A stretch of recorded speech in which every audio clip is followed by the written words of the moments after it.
un petit peu. Un petit peu.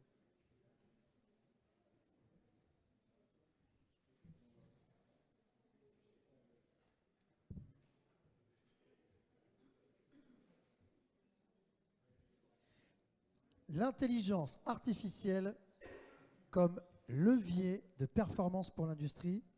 Je vais mettre mon chrono, on a 30 minutes. Il nous en faudrait à peu près 30 heures, 30 jours pour parler de ce vaste sujet. Rien que l'intelligence artificielle serait déjà tout un sujet.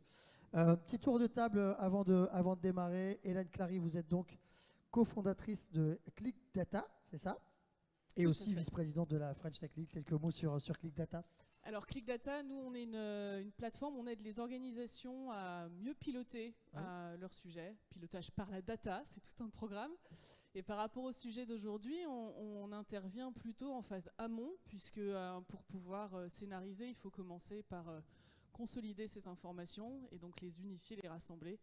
Et c'est comme ça qu'on intervient aujourd'hui dans l'industrie. Manuel Davy, vous êtes de l'entreprise, enfin en tout cas de Vecchia, c'est ça? Tout à fait. Bonjour. Et aussi de la cité de l'IA. Oui, alors je vais présenter les deux.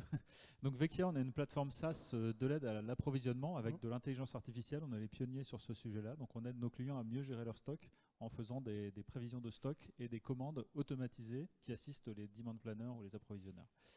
La Cité de l'IA, c'est une association d'entreprises portée par le MEDEF, ici Lille Métropole, qui rassemble les acteurs du territoire qui s'intéressent à l'intelligence artificielle pour les entreprises. On a comme adhérents des grandes entreprises régionales et des plus petites. Le chiffre d'affaires annuel total de nos adhérents, c'est plus de 100 milliards d'euros. Mais dedans, il y a beaucoup de petites entreprises également. Et on travaille sur aussi l'écosystème, c'est-à-dire les universitaires, les financeurs et l'ensemble des acteurs qui peuvent aider les entreprises à réussir avec l'IA. Nicolas Côté, vous c'est Wavely, c'est ça? Exactement.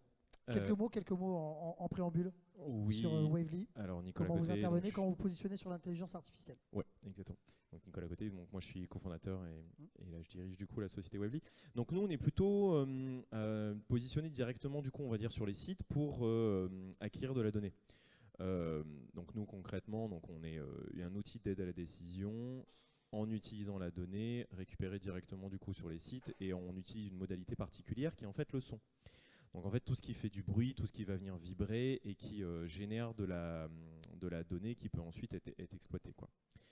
Avec plein de cas d'usage différents. Alors effectivement, détection d'anomalies sur des équipements industriels, des aspects du coup sécurité, des aspects du coup environnementaux, des choses qu'on va pouvoir détailler effectivement dans la suite de la discussion. Donc on utilise l'IA, pardon, on y reviendra dans un instant, mais l'IA pour écouter les éventuels dysfonctionnements qui pourraient arriver après, c'est ça? Alors c'est un vaste sujet parce qu'en fait l'IA peut être utilisée à plein d'endroits différents et on peut utiliser l'IA du coup pour pouvoir créer des objets ou effectivement on peut utiliser l'IA en temps réel du coup en direct. Nous effectivement on va venir principalement utiliser cette intelligence artificielle pour pouvoir identifier les sons, dire c'est un balourd sur une machine tournante, c'est une personne qui est en train de parler, c'est une voiture qui est en train de passer, pour faire simple. Ouais, on y reviendra. Hélène, alors justement, une vaste question, l'IA, on en est tous conscients, on l'a tous quotidiennement, nous en tant qu'usagers, dans notre quotidien, on y fait appel, parfois un petit peu à titre un petit peu presque de distraction, parfois pour voir ce que ça donne, mais en quoi, justement, dans un sujet un peu plus sérieux, dans l'industrie et la performance industrielle, en quoi justement l'IA, elle peut être un levier, tiens, on va essayer d'avoir un élément de réponse, en tout cas un levier de performance pour l'industrie, pour le prédictif, pour plein de choses en fait. On va essayer. Alors nous, on a de l'IA dans notre produit. Ouais. C'est un premier point. Je vous donne un exemple concret. Quand on obtient des graphes pour pouvoir prendre ses décisions et piloter son activité correctement, on a besoin de les interpréter. Donc nous, l'IA dans le produit, ça aide à l'interprétation de ces indicateurs. Mais ce qu'on permet surtout de faire, c'est on permet aux organisations de faire de l'IA. Donc faire de l'IA, c'est quoi? Dans le monde industriel, en tout cas, ce qu'on a pratiqué jusqu'à aujourd'hui, c'est, nous, sur nos cas d'usage, essentiellement l'optimisation de la chaîne de production. Je vous donne un exemple concret. On travaille avec une entreprise de la région qui s'appelle Recitech, qui est en phase de digitalisation. Ils ont démarré par les KPI liés à leur chaîne de production. avec plusieurs envies liées à ça. Et l'envie première, c'est pour ça que je dis qu'on intervient plutôt en amont, c'était de pouvoir automatiser la collecte des infos et pour finalement dépasser les limites d'un Excel qui à un moment n'a plus la capacité à faire mouliner une volumétrie de data importante pour pouvoir comprendre en temps réel ce qui se passe sur la chaîne de production. Une fois que cette consolidation elle a eu lieu, on va pouvoir faire tout un tas d'autres choses plus avancées. Ça passe notamment chez mes voisins. Pour finalement attaquer cette base consolidée et faire des scénarisations qui vont pouvoir permettre finalement de plusieurs choses. Ce qu'on voit le plus souvent, c'est l'optimisation des stocks, c'est prévenir tout incident sur les machines. Et le troisième usage qu'on voit le plus, une fois que cette base est consolidée et qu'elle tourne bien, c'est de pouvoir faire de la scénarisation sur les prévisions de vente. Voilà, ce qu'on voit le plus. Mais c'est vrai que sur les cas industriels avec lesquels on travaille, nous, ça démarre souvent par la chaîne de production. C'est le point d'entrée, c'est ça? Ça démarre par le... Je pense que c'est le point de pilotage le plus urgent avant de commencer à se pencher sur le pilotage financier ou le pilotage RH, etc. Manuel disait que justement, après, c'était votre partie plus sur l'exécution, c'est ça un peu? Alors là, on rentre dans le domaine de l'aide à la décision. Donc approvisionner, faire optimiser des stocks, c'est des millions de décisions qui sont prises dans une année par un écosystème de personnes. C'est à quel moment je commande, dans quelle quantité, où je fabrique, et est-ce que je fais transférer mon stock d'un site A à un site B. Quand on a une référence à un site, c'est déjà pas facile. Mais quand on a des centaines, des milliers, des dizaines de milliers, voire des millions de références sur beaucoup de sites, ça devient extrêmement complexe. Et c'est là où l'aide à la décision de l'intelligence artificielle apporte finalement des calculs qui vont être fins pour chacune des décisions à prendre et qui là pour le coup vont être supérieurs à l'humain. Mais ce qu'il faut aussi, c'est que la machine sache dire je ne sais pas faire et qu'elle donne la main aux professionnels qui eux vont savoir gérer les situations les plus atypiques et prendre les décisions qui ont le plus d'impact pour le business. Donc c'est vraiment là où l'intelligence artificielle permet un passage à l'échelle de la performance.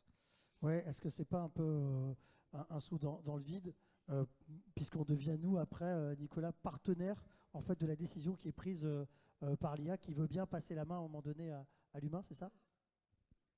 Oui, presque. Alors je ne sais pas comment répondre exactement du coup à cette question, parce que c'est effectivement assez compliqué, dans le sens où est-ce qu'on positionne effectivement du coup les algorithmes d'intelligence artificielle, où est-ce qu'on positionne l'humain.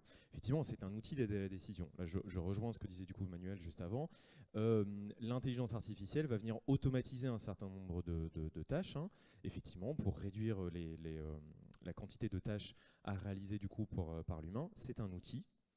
Ça vient effectivement du coup aider pour faciliter effectivement un certain nombre de sujets, que ce soit la gestion des stocks, que ce soit effectivement la gestion de la maintenance ou des aspects de sécurité. Donc après, comment effectivement du coup gérer ça? Il y a certains éléments où l'intelligence artificielle va être utilisée et c'est nécessaire et c'est, on va dire, utile pour pouvoir réagir très vite.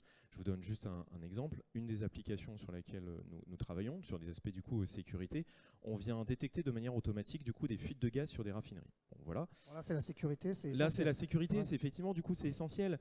Et en fait, intelligence artificielle ou non, on va venir automatiser en fait ce type de sujet parce que s'il y a une fuite de gaz à un moment donné, il faut réagir très vite en temps réel pour par exemple stopper la production pour éviter du coup un incident majeur. Donc là, il y a une obligation effectivement de pouvoir réagir très très vite. Il y a d'autres cas effectivement où on peut faire des propositions avec les algorithmes d'intelligence artificielle et ensuite laisser, on va dire, une décision parce que derrière il y a un peu de stratégie et que l'humain derrière peut choisir un certain nombre de choses.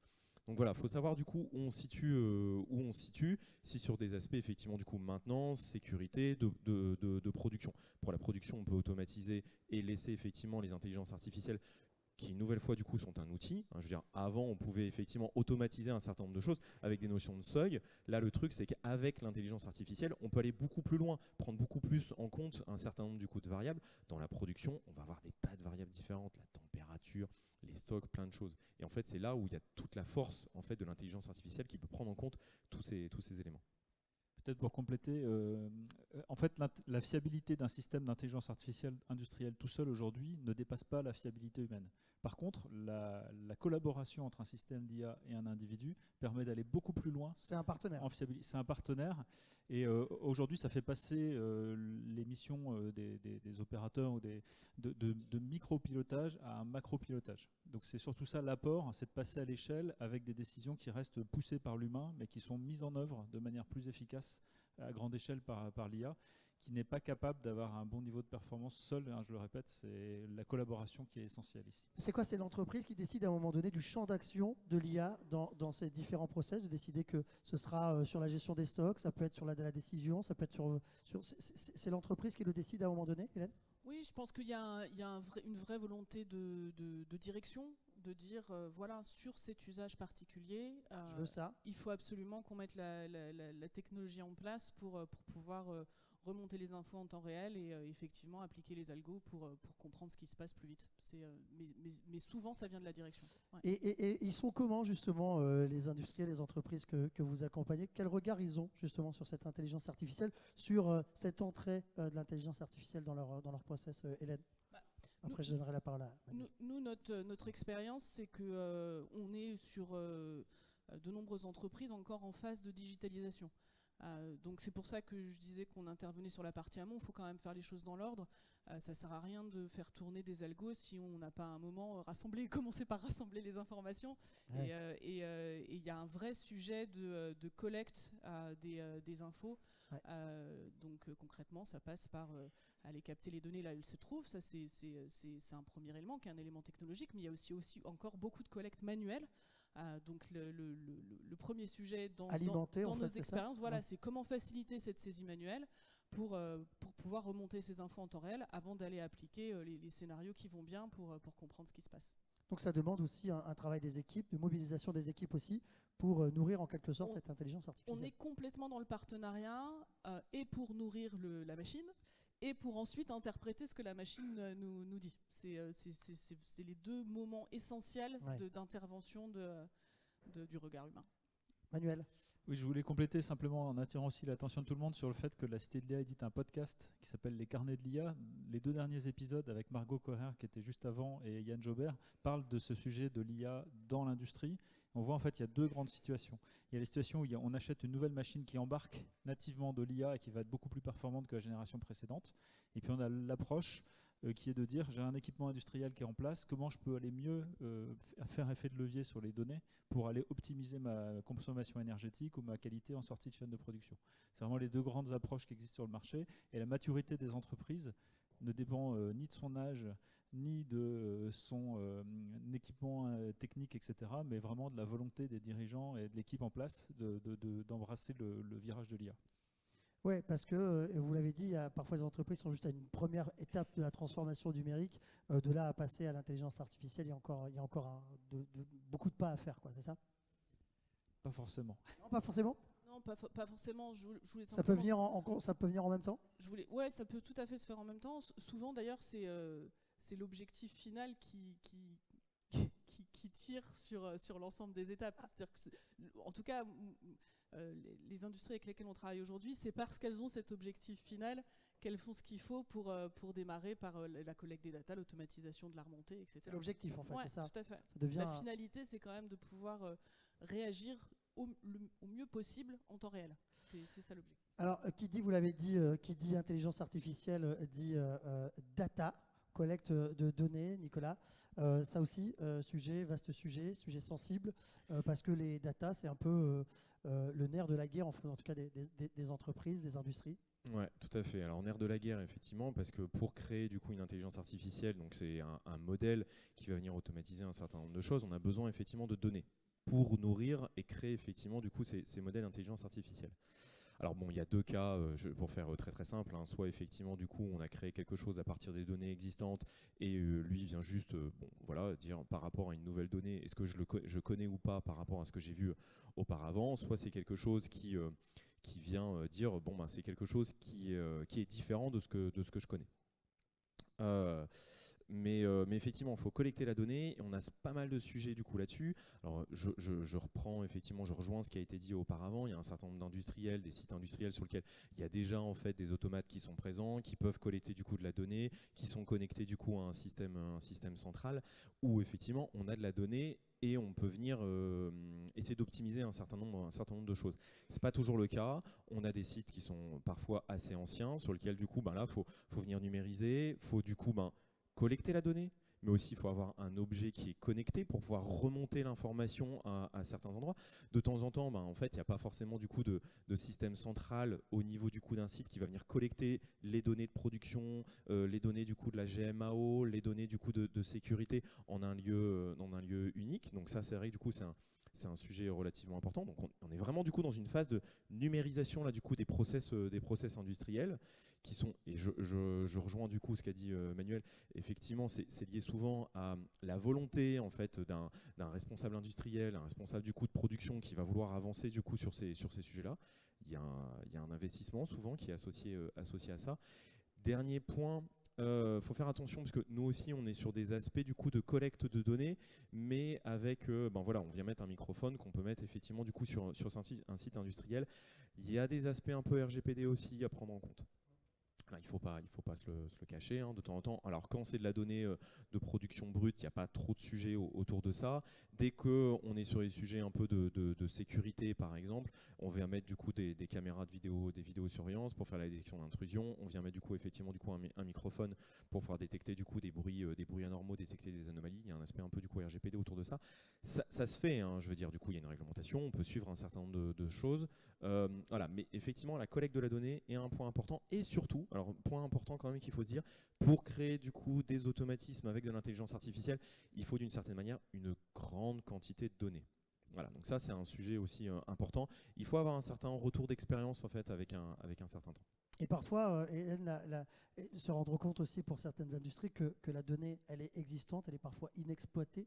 Et c'est à un moment donné de leur faire prendre conscience de ça aussi, de pouvoir l'exploiter, cette donnée qui est existante, cette data. Ouais, révéler la data, Ouais. c'est un vrai sujet aussi. Et on parlait tout à l'heure de l'objectif ultime. Souvent, dans cette vision de démarrage de la direction, il y a, OK, on a des data partout. Il faut centraliser, qu'est-ce qu'on en fait, à quoi elle sert. Il y a quelque chose, il y a de la valeur à exploiter pour faire encore mieux. Comment on va pouvoir aller l'extraire et la marier de façon efficace pour prendre les bonnes décisions, comme Manuel le disait tout à l'heure. Et c'est pas chose aisée ça, parce qu'il faut traduire cette data. C'est surtout qu'on est sur un écosystème de données aujourd'hui qui est de plus en plus complexe, qui est très dense. Dès qu'on veut comprendre ce qui se passe, typiquement sur une chaîne de production, on se retrouve à aller capter la donnée là où elle se trouve, donc techniquement aller stocker dans des formats qui sont très différents, qui nativement ne sont pas forcément faits pour se parler. Donc il faut effectivement avoir les outils nécessaires à ce mariage, pouvoir mapper les intitulés et faire que les données puissent dans un premier temps être consolidées avant de pouvoir commencer à appliquer les algos. Et faire matcher sur le quotidien de l'entreprise manuelle. Je pense qu'un point aussi qu'il faut aborder, c'est l'impact économique en fait, de l'intelligence artificielle qui est vraiment fort. À force d'interviewer des gens dans le podcast, je me suis rendu compte qu'il y a un chiffre qui revient quasiment tout le temps, c'est l'économie, que ce soit de l'énergie, que ce soit du stock, que ce soit du temps humain. On est souvent autour de 25% d'économie. Donc on fait baisser les stocks de 25%, on diminue la consommation énergétique de 25%. Donc c'est pas négligeable, c'est vraiment absolument massif. Et cette capacité à aller chercher cette économie-là, elle est à la portée de la majorité des entreprises industrielles aujourd'hui. Donc c'est vraiment une volonté de se mettre en avant. Et puis aussi un deuxième aspect qui est la capacité à attirer et retenir les talents. Aujourd'hui, on est tous dans un monde numérique, on a tous des smartphones avec des expériences utilisateurs très faciles.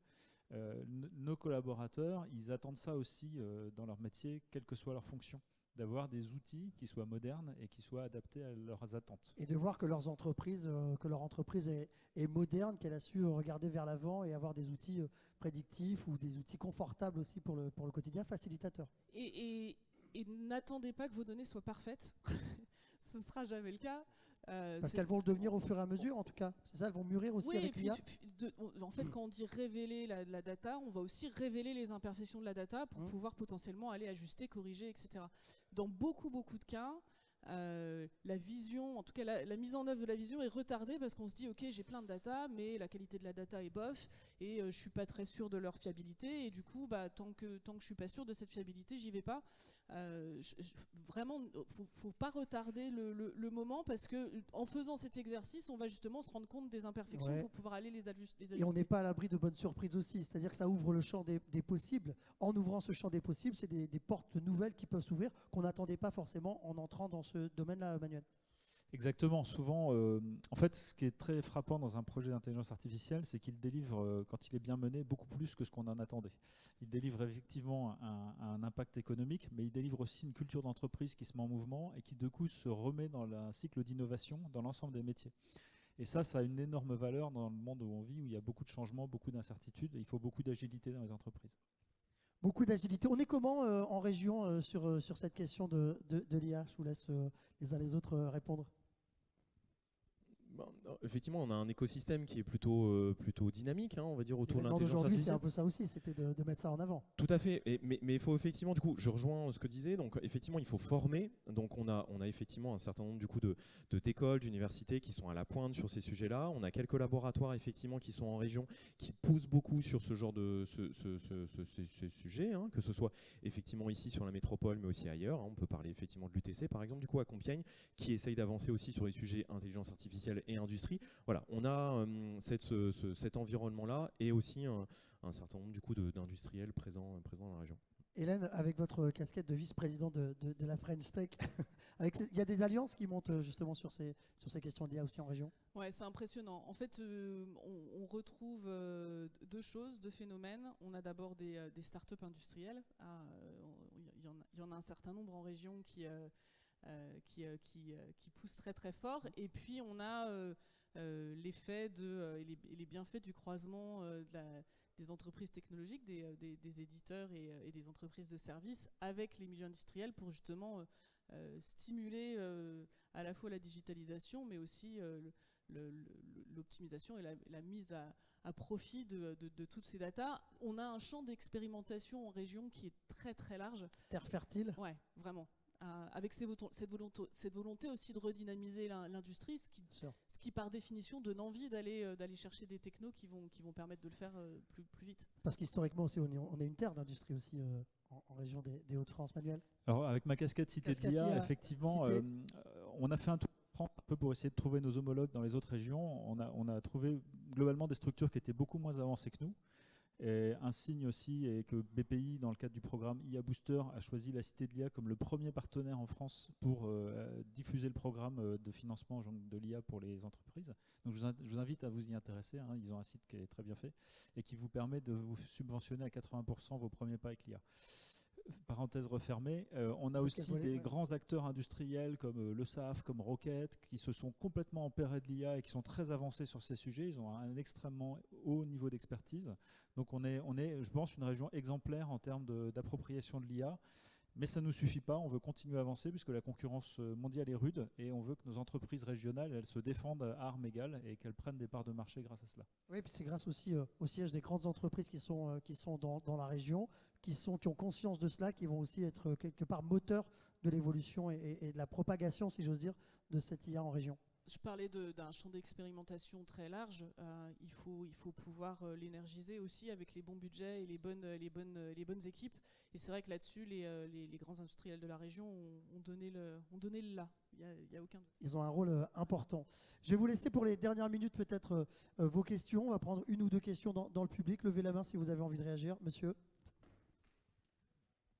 Bonjour. Moi, j'ai deux petites questions. Une concernant... Ah oui, pardon. Moi, je suis Brahim Chewir, je suis le fondateur de la startup AQR, qui est l'Oréal French Tech Tremplin. Et en fait, nous, on se pose des questions concernant les biais et comment expliquer les biais à nos clients. Et la deuxième question, c'est la tendance, donc, c'est d'avoir des industries hyper connectées. Donc, à l'avenir, j'imagine qu'un acheteur aura le choix soit choisir une entreprise qui a un process certifié, soit choisir une boîte qui propose des données en temps réel. Alors, quel est l'avenir donc des certifications ISO Sur la question des biais, alors l'intelligence artificielle en usage industriel, c'est assez différent en fait de l'intelligence artificielle type ChatGPT ou d'autres outils qui vont effectivement faire preuve de biais. Quand vous êtes en contexte industriel, vous avez des notions de sécurité de production, donc de supervision humaine qui sont beaucoup plus fortes. Et donc c'est là où la constitution du produit que vous produisez, que vous faites avec de l'intelligence artificielle, doit avoir tous les niveaux de sécurité et de reprise en main possibles par l'humain pour justement corriger les effets mauvais de la machine. C'est comme une voiture avec une assistance à la conduite aujourd'hui. Elle ne prend pas le volant toute seule, en tout cas ça n'existe pas à 100%. Le conducteur reste vigilant et là c'est pareil. Et dans l'industrie c'est la même chose. Bien sûr. Oui, sur les aspects du coup un peu réglementation, oui, alors effectivement il y a des choses qui avancent. Je pense que là on est assez lié aussi sur les aspects du coup cybersécurité, sur effectivement du coup comment on va venir transmettre la donnée et comment on la gère de manière sécurisée. C'est des sujets qu'on commence effectivement à voir évoluer. Alors je sais que le LNE par exemple du coup essaye de commencer à certifier du coup des algos d'intelligence artificielle mais cela dit sur les aspects sécurité pareil, ça c'est existant. Je veux dire il y a le SIL qui existe. Enfin bon, il y a des choses du coup qui existent là-dessus. Juste par rapport effectivement du coup à ces histoires de biais, donc effectivement du coup ces fausses alarmes, c'est là où en fait, l'intelligence artificielle, assez souvent dans l'industrie, on va venir vraiment l'appliquer à un cas d'usage hyper précis. On va venir l'optimiser du coup sur un process hyper précis pour éviter justement du coup ces fausses alarmes. Je pense que c'est important du coup de le mentionner. Hélène, est-ce que vous voulez réagir là-dessus? Non, Non. pour compléter Tout a sur été les biais, dit. en fait, on le voit dans toutes les automatisations. C'est-à-dire que dans toute automatisation, il faut quand même mettre un petit degré d'interprétation. Une des automatisations qui n'a rien à voir avec ce qu'on évoque aujourd'hui, mais à laquelle il ne fallait pas non plus complètement se fier, c'est les traductions sur Google. Ça fait gagner du temps, mais il n'empêche qu'il faut quand même réajuster un certain nombre de choses. Mais c'est de plus en plus fin, parce que c'est aussi ce qui est génial et là je reviens sur l'IA, l'IA va apprendre au fil des ajustements, et donc on va pouvoir venir avoir des biais de plus en plus maîtrisés. Plus on l'utilise et plus ce sera fiable en fait, c'est ça, puisqu'on va aussi pouvoir lui apprendre. Merci beaucoup en tout cas, merci à vous. On peut les applaudir s'il vous plaît, c'était l'intelligence artificielle comme levier de performance pour l'industrie.